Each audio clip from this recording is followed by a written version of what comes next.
Sekali lagi pasukan Sevilla buktikan pengkritik bola sepak salah. Ramai yang menjangka Mourinho dengan Roma akan menang UEL pada kali ini, tapi tiba-tiba pasukan Sevilla dengan menggunakan magic depa berjaya kalahkan pasukan Roma. Assalamualaikum dan selamat datang ke Pala Bola Studio. So kali ni kita nak review game UEL yang telah pun berjalan, final antara pasukan Roma dan juga pasukan Sevilla, di mana dalam game ni pasukan Sevilla menang melalui penentuan sepakan penalti. Dan juga kita nak preview game final FA Cup nanti akan berjalan pada hari Sabtu pukul 10 malam antara dua pasukan Manchester, iaitu pasukan Manchester United dan juga pasukan Manchester City. Dan kita masuk game Sevilla dengan game Roma dulu. Sebelum masuk game, rekod dua-dua tim ni memang kebal. Lebih tepat lagi, rekod tim Sevilla dan juga rekod Mourinho.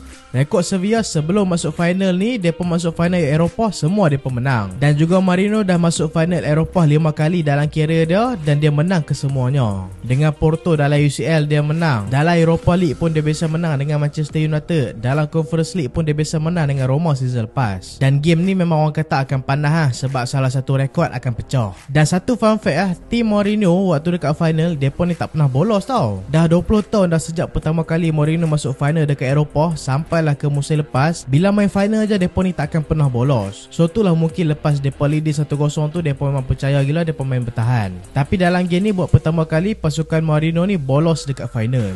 Gol Roma, gol Dybala, gol pasukan Sevilla, gol sendiri Mancini. Separuh masa pertama pasukan Roma memang dominan gila. Midfield depa solid, attacking dan juga defend depa memang solid. Dan depa ni control midfield dan juga bahagian attacking. Dan dengan satu mistake pasukan Sevilla buat, mereka ingat tentu mereka kena fall. Mereka biarkan bola dapat dekat Mancini. Mancini buat terupas yang cukup cantik dekat Dybala. Yang benda yang aku suka tu adalah first touch Dybala memang cukup smooth, yang buatkan dia mudah untuk skor gol. Dybala game ni memang super, banyak buat gerakan bahaya dalam kotak penalti. Memang bagi ancaman dekat pasukan Sevilla. Tapi sayangnya dalam game ni play macam Tammy Abraham tenggelam. So memang Roma harapkan play macam Dybala je. Tapi Dybala main takat minit 68, lepas tu dia keluar. Tapi hang tahu lah kan tim Mourinho ni macam mana. Bila mereka dah leading, memang mereka ni main bertahan je lah. Tak ada apa yang salah bila Mourinho buat taktikal macam ni, sebab dia dah berjaya dalam 5 final lepas. Bukan setakat game final je, game-game sebelum ni. Dalam game-game besar terutamanya, bila mereka dah leading, Mourinho ni akan suruh tim dia main parking bus, memang bertahan gila-gila. Game lepas pun lawan dengan Bayer Leverkusen, semi final, bila mereka dah leading 1-0 first leg tu, mereka main bertahan sampai second leg. Dan benda tu lah bawa mereka ke final. So tak ada masalah dengan gaya permainan Mourinho macam tu. Walaupun gaya permainan macam tu boleh dikatakan sebagai negatif football. Tapi dalam game ni aku memang nak bagi kredit dekat coach pasukan Sevilla, Luis Mendilibar. Memang cerdik gila. Waktu first half dia nampak dia dapat detect beberapa player yang tak function. Contoh macam Oliver Torres dan juga Bryan Gil. Bagi aku Bryan Gil okey lagi, Oliver Torres memang tenggelam. So second half dia keluarkan dua player ni, iaitu Oliver Torres dan juga Bryan Gil. Dia masukkan Suso dan juga Eric Lamela. Dan selepas kemasukan dua player ni lah, attacking pasukan Sevilla jadi semakin laju dan juga semakin lancar. Tambah pula pasukan Roma main bertahan, memang lagi senang lah pasukan Sevilla nak attack. Dan kalau hang tengok betul-betul pasukan Sevilla musim ni, mereka memang terkenal dengan kehebatan mereka dengan hantaran daripada luar kotak penalti. Lebih tepat crossing mereka. Crossing mereka memang cukup baik musim ni. Lagi-lagi mereka ada striker yang tinggi lampai macam Enesiri tu, memang senang mereka nak buat kerja. Beberapa kali juga hampir menghukum pertahanan pasukan AS Roma. Tapi dalam game ni patut juga diberikan kredit dekat defend pasukan Roma macam Smalling, Ibanez dan juga Mancini. Mereka punya era 2 pun boleh kata bagus juga dalam game ni. Tapi akhirnya dengan satu kelekaan, pasukan Sevilla berjaya juga dapatkan gol melalui gol sendiri daripada Mancini. Walaupun tu gol sendiri Mancini, tapi effort daripada player Sevilla memang tak dapat dinafikan. Dan satu benda menarik dalam game ni, pasukan Roma mereka cuba main bertahan dan mereka cuba main counter attack, tapi benda tu second half tak jadi. Pasukan Sevilla bukan saja disiplin ketika menyerang, mereka ni juga berdisiplin ketika bertahan. Sebab Sevilla dengan cara permainan mereka suka cross masuk dalam kotak penalti tu, mereka tak perlukan banyak player naik atas pun. Mereka boleh attack dengan jumlah player yang sikit. So pemain-pemain lain tunggu dekat belakang, ready kalau pasukan Roma nak counter attack. Dan dalam game ni Roma memang mati akal. Lagi-lagi lepas Dybala keluar, lagilah mereka mati akal. Tak ada player nak supply bola dalam kotak, tak ada player nak gerakkan bola dalam kotak. Player macam Tammy Abraham, macam Belotti tenggelam dalam game ni. Walaupun Belotti ada chance hampir dia skor, tapi Bono dalam game ni memang tak ada obat amat. Keeper Sevilla tu memang tak boleh nak buat apa kat dia. Dan man of the match dalam game ni ni bagi aku pendapat aku rasa man of the match dalam game ni bagi aku adalah Suso memang game changer. Selepas kemasukan dia, gameplay jadi laju. Dia lah player yang create paling banyak chance dekat atas padang, iaitu 3 chance creator. So tu bagi aku man of the match adalah Suso ataupun Yasin Bono, sebab dia juga banyak buat crucial save dan juga buat crucial save ketika penentuan sepakan penalti. Tapi dalam game ni ada juga satu insiden yang boleh dipertanyakan juga, yang hand tu jelas kena tangan Fernando. Walaupun bola tu kita nampak memang ball to hand, tapi aku nampak seolah-olah Fernando tu gunakan kesempatan ball to hand tu untuk halang bola tu. Maksudnya member tahu bola tu nak main kat tangan dia, so dia biar. Tapi itulah, bila peraturan ball to hand memang tak boleh nak buat apa lah, referee tak boleh bagi penalti. Dalam game ni aku tak boleh nak salahkan referee sangat lah. Kalau fan-fan Roma kata referee tu bias, takkanlah referee tu nak cancel penalti hak Sevilla dapat. Sebab dalam game ni Sevilla ada dapat penalti, tapi bila tengok balik VAR, referee cancel penalti tu. So tu final tahniah kepada pasukan Sevilla, kekalahan pertama Marino dalam tempoh 20 tahun, kekalahan pertama Marino dalam final Eropah pertama kali dalam karier dia. Kita tengok apa next untuk Marino, dengan kata dia nak keluar daripada Roma, ataupun apa rasa dia nak stay kat Roma. Sebab dalam game ni aku rasa dua-dua tim ni memang nak menang. Sebab lah ni dua-dua tim ni tengah underperform dalam liga masing-masing. Roma bukan dekat spot UCL, Sevilla pun bukan dalam spot UCL. Tapi bila Sevilla menang, mereka akan raya automatik kat UCL musim depan lah. So tu game Roma dengan pasukan Sevilla. Tahniah kepada pasukan Sevilla. Kita tengok pula preview Manchester Derby dekat final FA Cup. Satu ni final dekat Wembley menemukan antara pasukan Manchester United dan juga pasukan Manchester City, yang mana pasukan Manchester United sedang mencari trofi kedua mereka pada musim ni selepas berjaya juara Carabao Cup, dan pasukan Manchester City tengah on the way cari treble mereka pada musim ni, yang mana trofi pertama mereka secure adalah trofi EPL. Trofi kedua mereka nak Liga ni trofi FA Cup, dan juga minggu depan sekali lagi mereka akan jumpa pasukan Inter Milan dekat final. Tapi final UCL tu kita tolak dulu, kita tengok FA Cup final dulu.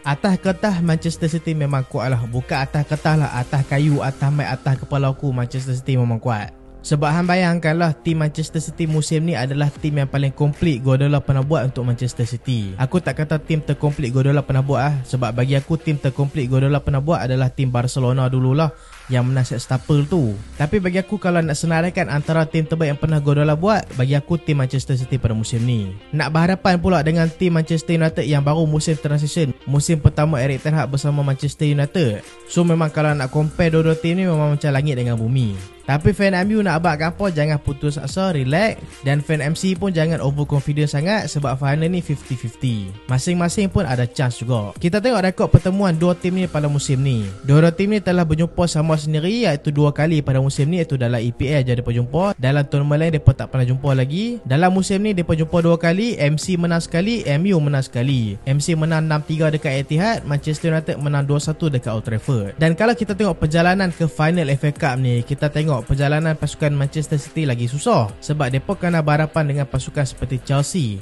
kena berhadapan dengan pasukan seperti Arsenal. Tapi mereka berjaya lepasi ancaman tu dan mereka berjaya melayakkan diri ke final. Manchester United pula perjalanan ke final FA Cup boleh kata lagi mudah daripada pasukan Manchester City, sebab lawan yang paling susah mereka jumpa pun pasukan Brighton je. Tapi Brighton je pun mereka kalahkan tim-tim besar juga. Mereka lah pasukan yang singkirkan pasukan Liverpool. Dan kita tengok rekod 5 perlawanan terakhir kedua-dua pasukan. Pasukan Manchester City telah berjaya menang 3 kali, seri sekali dan juga kalah sekali. Tapi rekod lepas mereka menang EPL ni tak boleh nak kata apa lah, sebab mereka main petang-petang je waktu tu. Bila dah menang EPL memang mereka main relax-relax je. Mereka kalah pun kita tak boleh nak kata apa lah. Kekalahan dan juga seri tu mereka dapat lepas mereka menang EPL. Tapi yang satu benda menarik tu, lepas mereka menang EPL tu, mereka guna second team still boleh beat Chelsea. Hak tu tak tahu nak kata apa. Manchester United pula dalam rekod 5 perlawanan terakhir, Manchester United berjaya menang 4 kali dan juga kalah sekali, di mana kekalahan terakhir Manchester United adalah 5 perlawanan lepas, iaitu ketika berhadapan dengan pasukan West Ham United. Lepas kalah dengan West Ham tu, semua perlawanan Manchester United menang. MC musim ni memang solid gila kalau nak compare dengan Manchester United. Manchester City, mereka ada goalkeeper yang all around, boleh buat semua benda. Ball playing goalkeeper, save pun boleh. Mereka ada defense yang solid, fullback yang laju, midfield dominant, aku boleh kata midfield terbaik dekat Eropah. Dan striker paling tajam lah ni dekat dunia, iaitu Erling Haaland. Dan kalau nak compare dengan Manchester United musim pertama Erik ten Hag, tim Manchester United yang squad depth masih lagi sangat kurang. Goalkeeper yang boleh main dengan tangan je, defense yang masih fragile, bahagian midfield yang masih memerlukan kualiti individu dan juga striker yang masih lagi memakai workhorse. Tengok level dia macam mana. Tapi bagi aku Manchester United musim ni telah menghabiskan musim dengan cukup baik berjaya finish top 4 dan juga menang satu trofi, walaupun trofi tu ramai orang kata tak kira. Kita tak boleh lah nak marah orang kata tak kira, sebab dulu tim lain menang Carabao Cup, FMU pun kata tak kira juga. Tapi tu lah, trofi tetap trofi. Cuma bila lawan City ni, game ni lah ujian sebenar untuk Ten Hag. Dan bagi aku untuk perlawanan final macam ni, bagi aku ada dua elemen yang penting, iaitu kualiti dan juga mentality. Kalau mentality hang tak kuat, memang payah juga game ni. Tapi tak mau cakap banyak lah, aku just predict game ni aku rasa Manchester City akan menang. Dan aku predict Manchester City menang 2-0 game ni. Ni prediction as pandangan sebagai fan bola sepak neutral. Tapi kalau sebagai fan Manchester United, biasalah dia biarkan MU lah. Maksudnya prediction aku sebagai fan Manchester United ni harapan je lah. Harapan supaya Manchester United menang. Aku predict MU menang 3-2. Tapi kalau secara logiknya, aku rasa Manchester City akan menang lah dengan skuad mereka, dengan tim mereka yang tengah on form lah ni. Aku rasa mereka akan menang 2-0. Dan kita nak buat base 11 gabungan pasukan Manchester City dan juga Manchester United. Kita nak tengok play MU yang mana yang layak duduk dalam tim MC lah ni. Formation aku pakai adalah 4-3-3. Goalkeeper semestinya lah Ederson. Walaupun De Gea adalah top clean sheet EPL pada musim ni, tapi kehebatan Ederson pada musim ni memang tak dapat dinafikan. Salah satu best performance Ederson musim ni adalah ketika seri dengan Real Madrid 1-1 tu. So itulah aku ambil Ederson sebagai goalkeeper. Partner centre back tak mau cakap banyak Varane ke Lindelof ke Licha ke, aku rasa Stone dengan Ruben Dias deserve untuk duduk dalam first E ni, iaitu partner centre back antara yang terbaik dekat Eropah lah ni. Untuk right back, kita ambil Kyle Walker daripada pasukan Manchester City juga. Untuk left back, aku rasa aku letak Luke Shaw daripada pasukan Manchester United. Musim ni aku rasa Luke Shaw memang fenomenal gila, memang bagus gila dia musim ni. Untuk defensive midfielder ni boleh kata debate lah juga antara Rodri dan juga Casemiro. Tapi disebabkan banyak play MC, aku letak Casemiro lah dekat defensive midfield. Dan berdasarkan recent performance pun, aku rasa Casemiro dah kembali ke performance terbaik dah. So aku letak Casemiro dekat defensive midfield. Duo midfield tak mau cakap banyak, aku letak Kevin De Bruyne dan juga Ilkay Gundogan. Right wing aku letak Bernardo Silva over Anthony. Left wing, walaupun Jack Grealish musim ni memang perform gila, tapi performa Marcus Rashford memang tak dapat dinafikan, memang sensational, aku pun Marcus Rashford. Dan striker tengah mestilah Whitehorse. Takkanlah Whitehorse, betul lah Erling Haaland. So itulah best 11 Pala Bola Studio gabungan Manchester Derby pada musim ni. Dan apa prediction hampa untuk final FA Cup yang akan berjalan nanti, hampa boleh komen dekat bawah. Dan hampa yang masuk video ni selepas game final FA Cup nanti, hampa boleh komen apa result dia. So itulah video kali ni, dan insyaAllah esok kita akan ada sembang player. Hampa cuba teka play mana yang kita akan sembang. Dan satu benda nak abad dekat hampa, kita ada second channel iaitu Pala Bola News. Hampa boleh subscribe. Channel ni berbeza sikit dengan Pala Bola Studio. Pala Bola Studio ni lebih kurang macam sembang santai, tapi Pala Bola News ni adalah channel berita-berita bola sepak terkini. So kalau hampa tak mahu terlepas berita-berita terbaru pasal bola sepak, hampa boleh follow Pala Bola News. Dan Pala Bola Studio pun lah ni lagi 15,000 lagi nak menuju ke 100,000 subscriber. Dan aku harap hampa dapat support dengan share video-video Pala Bola Studio dan juga subscribe. Share dekat kawan apa semua supaya kita dapat capai 100,000 subscriber pada tahun ni, InsyaAllah. Dan terima kasih atas sokongan yang hampa bagi selama ni. So itulah video kali ni, dan terima kasih sebab tengok sampai habis. Jangan lupa like, jangan lupa share, jangan lupa subscribe. Aku Solehan, Assalamualaikum.